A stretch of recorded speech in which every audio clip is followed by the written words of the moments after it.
Zenker's diverticulum is the outpouching of the pharyngeal mucosa through the potential space known as Scallions dehiscence. So, how the Scallions dehiscence is formed is this is found in the inferior constrictor muscle,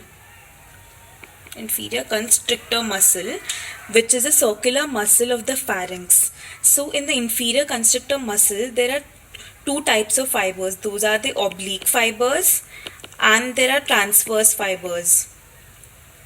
So the oblique fibers are the thyropharyngeus and the transverse fibers are the cricopharyngeus. You can remember it by understanding that the thyroid cartilage is above the cricoid cartilage. Hence there is thyropharyngeus and cricopharyngeus. So these two muscle fibers, that is thyropharyngeus and cricopharyngeus, have a potential space between them, and that is your Scallions dehiscence. So there are chances that the mucosa, the pharyngeal mucosa, can outpouch through this. Alright. So there are multiple reasons why Zenker's diverticulum happens. One of it is there is spasm of the cricopharyngeus muscle, or there are irregular contractions of the cricopharyngeus muscle. So the treatment of this is known as the Dolman's procedure. So I want you to remember 3 D's, that is Dolman's procedure, diathermy and diverticular scope. So the name of the procedure for the treatment of Zenker's diverticulum is known as the Dolman's procedure.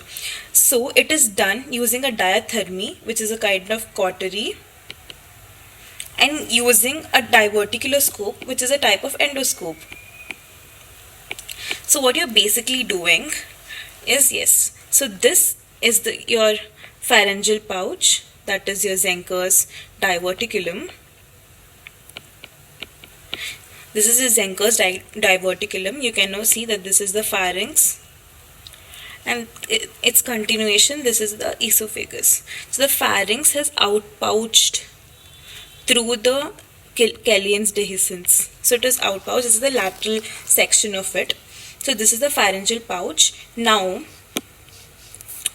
you need to remove the partition between the esophagus and the pharyngeal pouch. So this, the one you can see over here, this is the partition wall, the septum that is present between the Zenker's diverticulum and the esophagus. So if you remove this,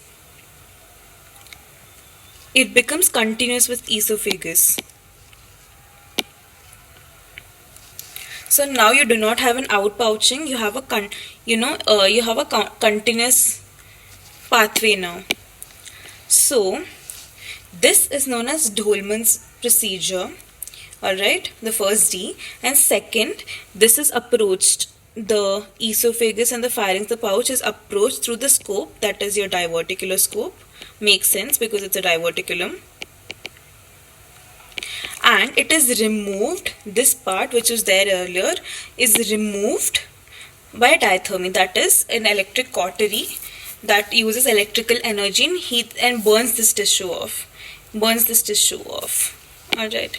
So instead of a diathermy, you can also use a laser. You can use a carbon dioxide laser to remove this septum and make this a continuous path. So that is the treatment of Zenker's diverticulum. Thank you.